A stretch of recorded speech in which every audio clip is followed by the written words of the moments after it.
Sel nädalal toimus Riigikogus arutelu teemal esimese lapse sünd on ohus. Hiljutiste sündmuste valguses kõlab see nagu hüüdja hääl hüljatud sünnitusmajas. Seda teemat palusin kommenteerima Monika Haukanõmme.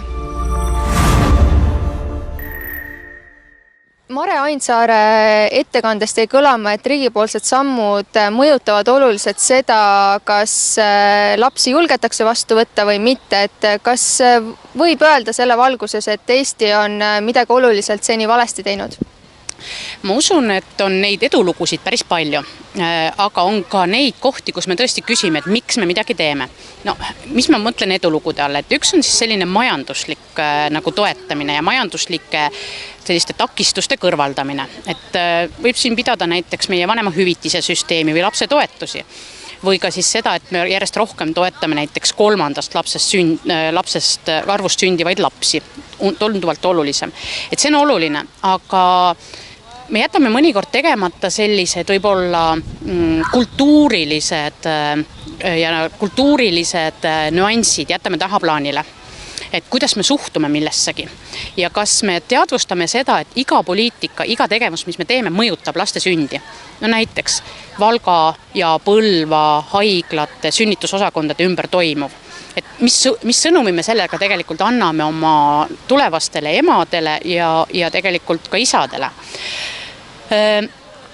See, et me peaksime järjest rohkem nagu rahalise toetuse kõrval hakkama rääkima ka väärtustest ja sellest, et me teeksime targemaid valikuid, sellega tuleb alustada juba lasteaias.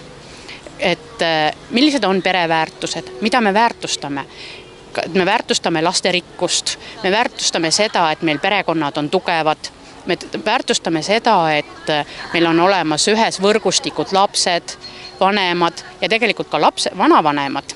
Et kui vanavanematel on hea, on ka lastel hea. Kui lastel on hea, on ka vanavanematel hea. Ehk siis tegelikult rääkides nagu perepoliitikast või sellest, et kas meil sünnib lapsi või mitte, tuleb meil vaadata seda kogu meie tegevust nagu pusletükkidest koosnevat tervikut. Kui me võtame sealt ühe tüki ära, siis ongi see oht, et ei sünni esimest last ja ei sünni tegelikult ka 5. last. Või kas või selline muutus, et kui perre sünnib 5. laps, siis ei vaadata seda peret pika pilguga imelikud, vaid neid vaadatakse hoopis rõõmsa, toetava ja tegelikult sellise nagu mõistva pilguga, et sellised väikesed suhtumuslikud küsimused on need, mis lõpuks saavad määravaks. Eestis käib sünnitusmajade ja koolide sulgemise laine. Kas see jäta kodanikele muljet, et minge siit minema? Jah, see jätab ilmselgelt sellise mulje, kuid nüüd peaks olema riigil nii palju tarkust, et vaatamata sellele, et laste arv oluliselt ju väheneb meil ja ka sünnituste arv väheneb, et kuidas me teeme siis seda nii, et turvatunne ei saaks siiski kahjustatud. See tähendab seda, et me peame olema paindlikumad. Need koolid, mida me tahame võib-olla kinni panna, peaksid olema väiksemad, paindlikumad, sest kui me ei taha, et Eestimaa tühjaks jookseks just maakohtadest, siis sellised esmased teenused peavad inimesel olema kodu lähedalt kättesaadavad. Näiteks kool, lasteaed, lapsehoid ja nii edasi. Väga lihtne on midagi kinni panna. Hoopis keerulisem on otsida uusi lahendusi ja hoopis keerulisem on mõelda natuke kastist välja. Et kui öeldakse, et me paneme Valga sünnitusosakonna kinni sellepärast, et meil ei ole seal arste või meil ei ole piisavalt sünnitusi, siis tegelikult on need mõlemad lahendatavad. Meil on neid sünnitajaid seal, nad ei pea sõitma kaugele ja samamoodi on võimalik ka arste, isegi kui nad ei ela Valgas, erinevate lepingutega siiski ka Valka suunata. Et minu jaoks on see põhimõtteline küsimus, et kas teenus tuleb inimese juurde või inimene jookseb teenuse järgi.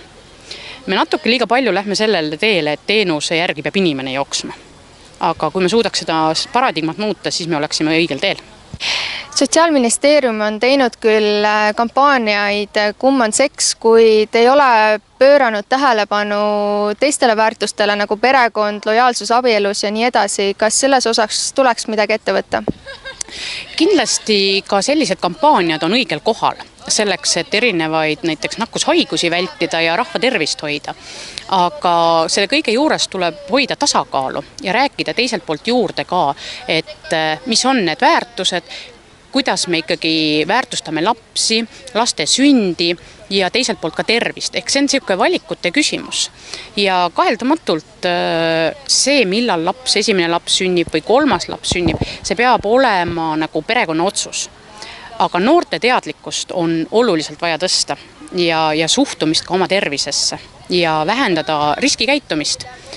Seda tuleb alustada, selle tegevusega tuleb alustada juba lasteaias, rääkides neile mõistetavas keeles, rääkida sellest algkoolis, et mida teeb, mis juhtub siis, kui lapsed hakkavad näiteks liiga vara suitsetama, kui nad hakkavad liiga vara jooma, narkootikume tarbima, aga täpselt samamoodi, et mis juhtub siis, kui alustada liiga vara näiteks seksuaaleluga.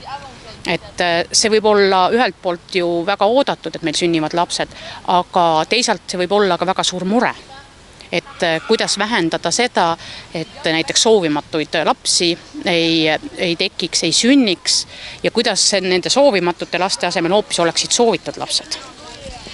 Rääkides praegusest koolisüsteemist, siis hetkel valmistatakse lapsi ette järgmiseks kooliaastaks, kuid jääb tahalplaanile nii-öelda tegelik elu, kas siis perekondlik elu, kogukondlik elu, et kuidas sellega on? Seda on tihti kritiseeritud, et meie lastel on sellised väga head akadeemilised oskused, aga eluks vajalikud näiteks läbirääkimisoskus, üksteisega koos tegemise oskus, üksteisega arvestamise oskus, et need jäävad vajaka.